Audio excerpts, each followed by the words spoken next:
नमस्कार, जय श्री कृष्णा। स्वागत करता हूं मैं आपका अपने चैनल कुंडली शास्त्र में। मैं हूं एस्ट्रोलॉजर रतन सिंह। तुला राशि वालों, तुला लग्न वालों, भाग्य उदय होने का समय है। जी हाँ, रुके हुए काम बनने का समय है। भाग्य में उदय क्यों होने वाला है, क्या इसके पीछे कारण है, क्या ग्रहों ने अपनी चाल बदली है, इसके ऊपर ही आज विस्तार से चर्चा करेंगे। देखिए, 20 जुलाई से 26 जुलाई के बीच में ये जो सप्ताह रहने वाला है, इसमें एक तो सबसे इंपॉर्टेंट जो 2 तारीख है उसको नोट कर लीजिए। एक तो है 22 जुलाई की और एक है 25 जुलाई की। 22 जुलाई को बड़ला नवमी है और 25 जुलाई को देवशयनी एकादशी है। क्या महत्व है इनका? ये दोनों ही जो तारीखें हैं ये अबूझ मुहूर्त है। अबूझ का मतलब किसी से पूछने की जरूरत नहीं है। कोई भी शुभ काम करना हो तो आप बेहिचक कर सकते हैं। कुछ भी आपको XYZ कोई भी आपका अच्छा काम होना जा रहा हो, जिसकी आप शुरुआत करने चाह रहे हो, उसके लिए ये दोनों ही तारीखें बड़ी ही उत्तम है। ठीक है, 22 तारीख का वैसे भी बुधवार पड़ेगा तो ये और भी ज़्यादा बेटर है। बाकी जैसे भी आपको सुविधा बैठे वैसे आप नोट कर सकते हैं। आगे बढ़ते हैं। भाग्य उदय क्यों है? भाग्य भाव के अंदर भाग्य का स्वामी बैठा हुआ है जनाब, और इनको कहते हैं बुध महाराज। बुध महाराज अभी अस्त भी थे और अभी वक्री भी थे, लेकिन 22 जुलाई को इनका अस्त जो है वो समाप्त हो जाएगा। अस्त मतलब सूर्य के लगभग जिस डिग्री के अंतर पे कोई ग्रह आता है उस पे वो ग्रह अस्त हो जाता है। 15 डिग्री के आसपास का समय रहता है। गुरु अस्त चल रहे हैं, बुध भी अस्त थे, लेकिन अब 22 जुलाई को बुध जो है वो अस्त से उदय हो जाएंगे और अगले ही दिन जो ये वक्री चल रहे थे, जो रेट्रो चल रहे थे, जो आपके काम बनते बनते रुक रहे थे, जो कामों में विलंब हो रहा था, वो अब समाप्त हो जाएगा। तो वक्री से ये मार्गी भी हो जाएंगे। तो 23 जुलाई के बाद का जो समय है वो पूरी तरह से भाग्य के अंदर उन्नति लेकर के आने वाला है। और यदि आपकी इस समय पे यदि बुध से संबंधित कोई दशा, अंतरदशा, प्रत्यंतर दशा चल रही है तो ये मान के चलिएगा कि 23 तारीख के बाद का जो समय है ये आप लोगों के लिए बड़ा ही उत्तम रहने वाला है। और सिर्फ इतना ही नहीं, मैं आपको वैसे भी समझा देता हूँ, आने वाला जो समय रहेगा बुध के पॉइंट ऑफ व्यू से वो भी आप लोगों के लिए बढ़िया रहेगा, क्योंकि भाग्य भाव का स्वामी आगे आपके कर्म भाव पे जाएगा, फिर उसके बाद लाभ भाव में जाएगा। तो कहने का मतलब आने वाला समय बुध के पॉइंट ऑफ व्यू से बहुत ही बढ़िया रहने वाला है। बुध इसलिए भी इंपॉर्टेंट है क्योंकि आपके भाग्येश बनते हैं बुध। ठीक है ना। अब देखिए, इसके अलावा और भी बहुत कुछ परिवर्तन है। करियर से संबंधित सबसे पहले बात कर लेते हैं। यहाँ पे उच्च के आपके गुरु बैठे हुए, बहुत बढ़िया। सूर्य भी हैं, अस्त हो गए हैं। लेकिन अब एक इंपॉर्टेंट बात मैं आप लोगों को बताता हूँ। सामान्यतः ये राशिफलों के अंदर लोग नहीं लेते हैं, लेकिन उनको लेना चाहिए। नवमांश चक्र को देखे बिना हम आगे नहीं बढ़ सकते। सामान्य रूप से जैसे आपकी पत्रिका अगर देखनी हो, किसी भी व्यक्ति की पत्रिका देखनी हो, तो उसके अंदर नवमांश और डिविजनल चार्ट्स को देखे बिना आगे नहीं बढ़ा जाता।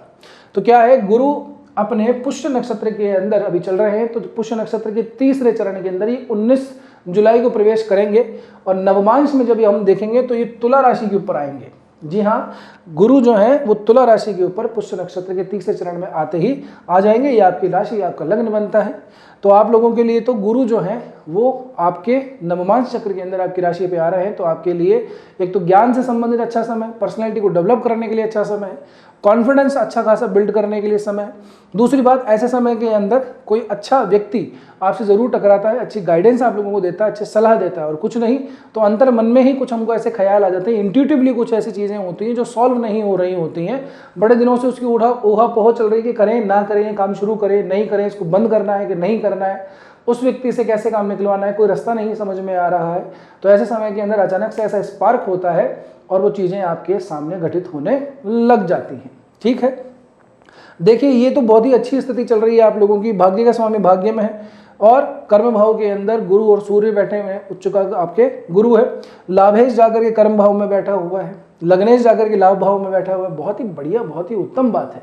अब इसमें कुछ सावधानी हम लोगों को ध्यान में रखनी है, सावधानी रखनी पड़ेगी। कारण ये शुरुआत में देखेंगे, थोड़ा नवमांश चक्र से एक बार फटाफट से देख लेते हैं आपकी सभी बाकी चीज़ों के पहलुओं को। क्या होगा, शुक्र को अगर आप देखेंगे तो शुक्र जो है 20-21 तारीख के आसपास नवमांश चक्र के अंदर कन्या राशि में बैठे हुए हैं। यहाँ पे जो शुक्र है ये नीच के हो जाते हैं कन्या राशि के अंदर। ठीक है, अपना लग्नेश जाकर के नीच का हो जाए और वो भी जो राशि पड़ रही है वो 12वें भाव के अंदर पड़ रही है। तो इसका मतलब ये है कि आपको अनावश्यक यात्राओं से बचना चाहिए, अनावश्यक पैसे खर्च करने से बचना चाहिए। कोई भी व्यक्ति आपके सामने आ सकता है, आपसे बात कर सकता है कि यार ये अला फला काम है, इसके अंदर ऐसे ऐसे डाल देते हैं, ऐसे ऐसे पैसे खर्च कर लेते हैं या ये काम शुरू कर लेते हैं। तो अनावश्यक ऐसी चीज़ों से बचिएगा, खास करके 20-21 तारीख के आसपास। उसके बाद में जो शुक्र है वो आगे नवमांश चक्र में जैसे बढ़ेंगे तो ये आपकी तुला राशि के अंदर आएंगे। ये आप लोगों के लिए बहुत ही बढ़िया समय रहेगा। ठीक है ना। इसके बाद में शुक्र के पॉइंट ऑफ व्यू से आपके लग्नेश, क्योंकि आपके राशिश बनते हैं, उसके पॉइंट ऑफ व्यू से नवमांश चक्र के हिसाब से ठीक है। बस ये 20-21 तारीख तक का स्पेशली थोड़ा सा ध्यान रखना है। एक और बात मैं आप लोगों के लिए कह दूं, आपके मार्केश मंगल बनते हैं जो कि आपके धन भाव के स्वामी हैं और साथ साथ में सप्तम भाव के स्वामी हैं।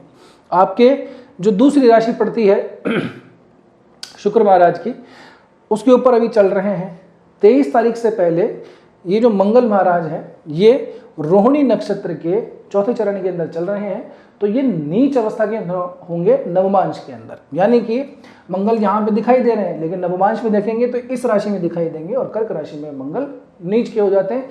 तो करियर के पॉइंट ऑफ व्यू से थोड़ी सी हमको यहाँ पे समस्या दिखाई देती है। वर्किंग प्लेस के ऊपर छोटा मोटा लड़ाई झगड़ा या छोटी मोटी हॉट टॉक हो सकती है अपने कुलीग्स से, आपके जो समकक्ष हैं उनसे, आपके जो जूनियर हैं उनसे। तो थोड़ा सा इन चीज़ों का ध्यान रखिएगा। सूर्य ऑलरेडी यहाँ पे बैठे हुए हैं तो आप इन चीज़ों को थोड़ा सा ट्रिगर कर देते हैं। शुरुआती चरण में जो सूर्य हैं ये 19 तारीख के आसपास तक वर्गोत्तमी है और उसके बाद में ये भी नवमांश चक्र के अंदर स्पेशली आगे लाभ भाव से गोचर करते हुए आगे जाएंगे। तो शुरुआत के जो समय है यानी कि 23 तारीख से पहले का ये आप लोगों के लिए विशेष ध्यान देने वाला है, ठीक है ना। ध्यान इसलिए भी आप लोगों को ज़्यादा देना है क्योंकि यहाँ पे हमको छोटी मोटी ऐसा लगता है कि किसी से बात करते वक्त या किसी से अपने खास करके वर्किंग प्लेस के ऊपर कुछ चीज़ें बिगड़ सकती हैं, व्यवहार खराब हो सकता है, सामने वाले का व्यवहार आपको पसंद नहीं आए, आपका व्यवहार उसको पसंद नहीं आया, आपकी बात जो कही जाए वो मैनिपुलेट हो जाए ठीक है ना। इसलिए मैंने कहा आपको कि 23 तारीख के बाद का जो समय है ये बहुत उत्तम है। इससे पहले कुछ चीज़ों को हमें स्पेशली ध्यान रखना है, ठीक है ना। ऐसे ही आप लोगों को दाम्पत्य जीवन के अंदर आपके जो भी स्पाउस हैं उनसे भी खामखा की लड़ाई झगड़े नहीं करने चाहिए, छोटी मोटी बातों को स्ट्रेच नहीं करना चाहिए, अन्यथा क्या है कुछ व्यवहारिक से ही चीज़ें थोड़ी सी खराब होगी, घर में थोड़ी सी अशांति आ सकती है। एक और बात, मंगल यहाँ पे ऑलरेडी चल रहे हैं आपकी दूसरी राशि के अंदर यानी शुक्र की जो वृषभ राशि है उसके अंदर। तो थोड़ा सा यात्राओं करते वक्त थोड़ा सा चोट चपेट दुर्घटनाओं के चांसेस थोड़े से दिखाई देते हैं। ये घर में भी आप जैसे भी हो, बाथरूम से हैं, ऊपर से निकल रहे हैं, गीला है, कहीं पे सीढ़ियों वगैरह के अंदर है तो चीज़ें थोड़ी सी आप लोगों के हित में दिखाई नहीं देती, छोटी मोटी दुर्घटना हो सकती है। तो कृपया करके उन चीज़ों का ध्यान रखना है आप लोगों को। धन से संबंधित स्थिति के मामले में अगर मैं देखूं तो स्थितियां आप लोगों के अनुकूल हैं क्योंकि इसके बाद में जब शुक्र नवमांश में आगे चक्र में जाएंगे तो ये आप लोगों के यहीं पे प्रवेश करते हुए दिखाई देंगे इसी वृश्चिक राशि के अंदर। तो धन भाव से संबंधित भी चीज़ें आप लोगों के हित में ही नजर आती हैं। अब एक बार चंद्रमा से फटाफट से देख लेते हैं। चंद्रमा आपके 12वें भाव में शुरू में रहेंगे सोमवार और मंगलवार के दिन। तो यहाँ से आपको देखिए कर्म भाव का स्वामी यहाँ पे जा रहा है, जैसे कि मैंने बताया नवमांश चक्र में भी शुक्र बदल रहा है इसी कन्या राशि के अंदर। तो स्पेशली सोमवार मंगलवार का दिन यात्राओं का रह सकता है, काम से संबंधित यात्राओं का रह सकता है। तो अगर बहुत ज़रूरी हो तो ही जाइएगा और खर्चे का तो बिल्कुल हिसाब किताब ध्यान में रखना है, ठीक है ना। इसके बाद बुधवार गुरुवार का दिन आएगा, चंद्रमा आपकी राशि के ऊपर से जाएंगे, ये ठीक है, उत्साह बना रहेगा आपके अंदर, थोड़ी सी जो है रोमांच और रोमांस दोनों के अंदर ही वृद्धि होगी।